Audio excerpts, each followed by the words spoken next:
See it on my face, I made up my mind. Not another day, you're on borrowed time. Let me get away, yeah I'm running, yeah I'm running. So love me or leave me, I'm standing alone. Can't shake a feeling that lives in my bones. Lie to me, tell me you wish that you could, but nothing you gave me is worth what you took. 'Cause baby when I'm gone for good.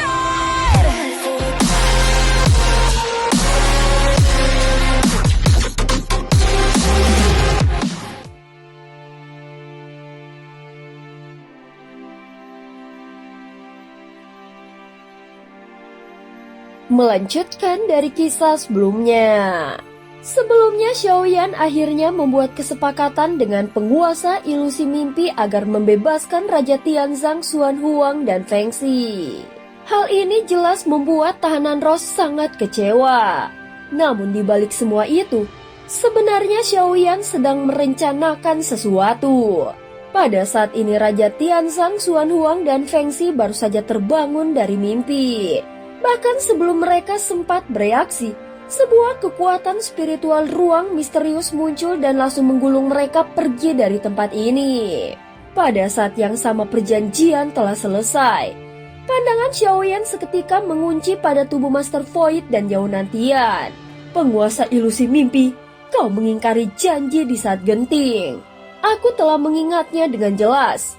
Kau pasti akan menerima balasan berlipat ganda. Master Void akhirnya menyadari bahwa dirinya kembali dijebak. Hanya saja kali ini bukan ulah Xiaoyan, melainkan skema yang dibuat oleh penguasa ilusi mimpi. Semua ini semata-mata untuk memancing Xiaoyan masuk ke dalam perangkap, demi memperoleh bantuan tahanan roh untuk memecahkan larangan yang tidak jelas asal-usulnya itu. Adapun terhadap Master Void, penguasa ilusi mimpi sama sekali tidak pernah menganggapnya penting. Sejak awal hingga akhir, dia hanyalah sebuah bidak catur yang dimanfaatkannya. Xiaoyan tidak buang waktu dengan kata-katanya. Segera dia melangkah satu langkah menghancurkan Kampan dan dalam sekejap muncul di hadapan Yao Nantian. Adapun Master Void dibiarkan untuk sementara waktu. Pada saat ini api pemusnah menyala dengan hebat lalu melesat lurus ke arah Yao Nantian. Di bawah ancaman hidup dan mati ini, Yao Nantian tidak memilih menghindar.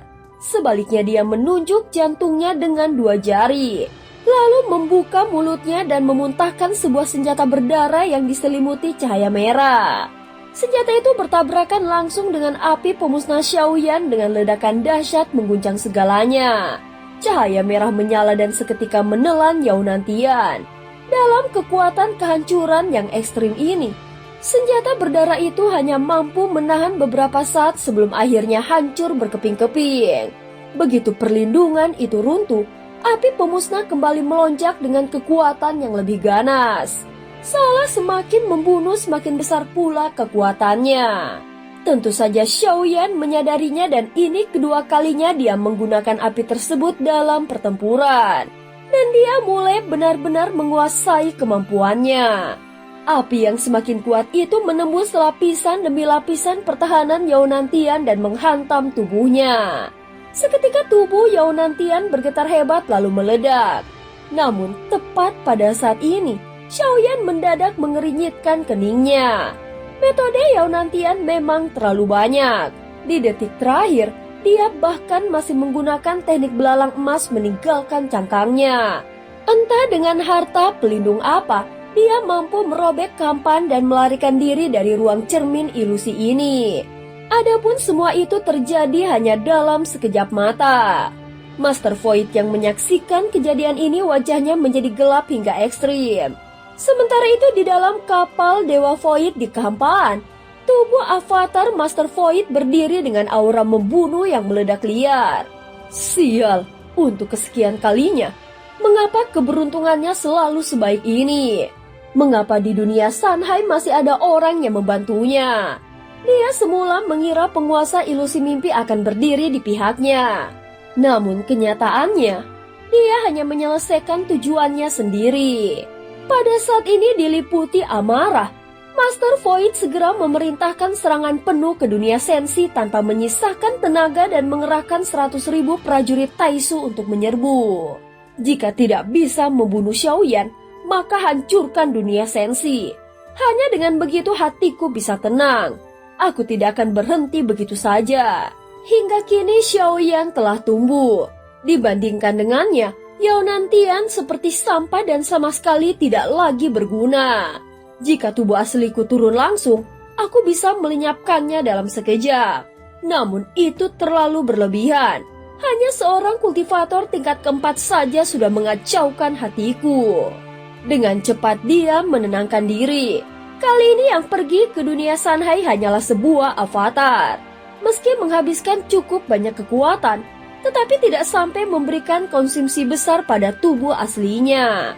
Saat ini di dalam harta rahasia penguasa ilusi mimpi, api pemusnah milik Xiaoyan melesat maju dengan keganasan yang mengerikan.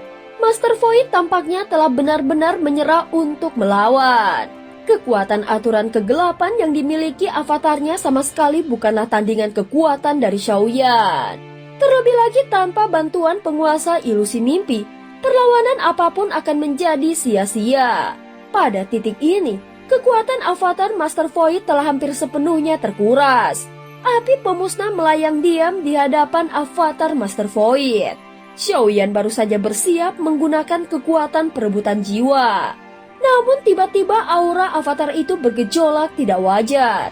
Tubuhnya mendadak meledak sendiri berubah menjadi serpihan darah yang tidak terhitung jumlahnya. Yang aneh, tidak ada kehancuran jiwa sama sekali. Xiaoyan langsung mengerinyit pelan. Dia menyadari bahwa niatnya untuk merampas avatar Master Void telah lebih dulu diperhitungkan oleh lawannya. Masih ingin merampas tubuhku? Aku tidak akan memberimu kesempatan. Tiba-tiba terdengar suara Master Void. Pada saat ini, Yao Nantian telah berhasil melarikan diri, sehingga Xiaoyan tidak mendapatkan apapun. Seolah seluruh pengorbanan ini benar-benar tidak sepadan. Kau sudah mendapatkan semua yang kau inginkan. Sekarang kau boleh pergi. Suara penguasa ilusi mimpi terdengar samar di kehampaan. Adapun sosoknya sudah tidak tamak lagi. Pembunuh 1000 pedang, cepat selamatkan aku. Bukankah kau ingin memecahkan segel itu? Dasar tua bangka, kau ingin menekanku. Tiba-tiba suara lain muncul entah dari mana dan langsung jatuh ke dalam lautan kesadaran dari Xiaoyan. Seketika pikirannya terguncang hebat. Baru saat inilah Xiaoyan menyadari tujuan sejati penguasa ilusi mimpi yang ingin menelan tahanan roh. Jadi inilah dirinya yang sebenarnya. Penguasa ilusi mimpi tanpa membawa tahanan roh, aku tidak akan berhenti. Segera sebuah giok muncul di tangan Xiaoyan. Giok itu diberikan oleh Hesian Ren saat dia memasuki tempat ini. Di dalam giok tersebut tidak tersimpan harta pelindung yang rumit. Hanya ada satu pesan sederhana, hati penguasa ilusi mimpi. Xiaoyan mencibir dingin. Yang diinginkan Hesian Ren bukanlah apapun selain nyawa penguasa ilusi mimpi. Saat ini juga Xiaoyan menoleh ke arah gerbang emas dan akhirnya mengerti bahwa segel yang ada sebelumnya kemungkinan besar hanyalah tipu daya. Adapun sosok yang berada di hadapannya inilah musuh terakhir yang sebenarnya. Demi tuanku, aku membiarkanmu pergi. Namun jika kau melangkah lebih jauh dan tidak tahu diri, jangan salahkan aku. Begitu kata-kata itu terakhir, pusaran ruang misterius langsung muncul di sekitar Xiaoyan. Kekuatan hisap yang kuat hendak memasukkannya pergi secara paksa. Kau sungguh berani. Xiaoyan meraung marah. Dalam sekejap awan hitam pekat menyembur keluar dari kehampaan. Pada saat yang sama bendera penekan jiwa telah berada di tangannya. Dia segera mengayunkannya dengan keras. Jika tahanan roh tidak dilepaskan, maka kita akan bertarung sampai mati. Raja Iblis Yetian, datanglah. Awan hitam berubah menjadi sosok bayangan tinggi tampan namun dipenuhi aura jahat. Di belakangnya muncul bayangan-bayangan gelap yang tak terhitung jumlahnya. Xiaoyan, ini semua adalah pasukan yang kubawa untukmu. Gunakanlah sesukamu. Setelah memasuki dunia Sanhai, Raja Iblis Yetian dengan cepat mengumpulkan puluhan ribu pasukan iblis dalam waktu singkat. Mayoritas dari mereka adalah makhluk buas dunia Sanhai dengan beraneka bentuk dan ukuran serta aura mereka mengguncang langit dan bumi. Namun kini untuk menghadapi penguasa ilusi mimpi, Xiaoyan membutuhkan sesuatu yang jauh lebih penting dan itu merupakan avatar pemakan jiwa yang dibawa Yetian. Kekuatan jiwa adalah kunci utama. Tanpa jiwa yang cukup kuat, bahkan menghancurkan alam mimpi saja akan sangat sulit. Apalagi bertarung dengan langsung. Di kedalaman wilayah Yetian, sebuah bayangan muncul perlahan. Itu adalah avatar pemakan jiwa milik Xiaoyan. Sebelumnya dia telah menyerap banyak sisa jiwa jadi kekuatannya telah meningkat. Kekuatan jiwa seperti ini seharusnya sudah cukup. Saat avatar itu menyatu dengan tubuh dari Xiaoyan, ledakan kekuatan jiwa yang luar biasa langsung meletus dari dalam tubuhnya. Walaupun penyatuan ini belum mampu mendorong kekuatan jiwanya menembus tingkat transendensi, namun di atas pondasi semula kekuatan jiwanya melonjak hingga ke puncak tingkat void dan setengah langkah menuju transendensi. Ditambah dengan kekuatan bendera penekan jiwa di tangannya yang meledak, kekuatan jiwa Xiaoyan mencapai tingkat yang belum pernah ada sebelumnya.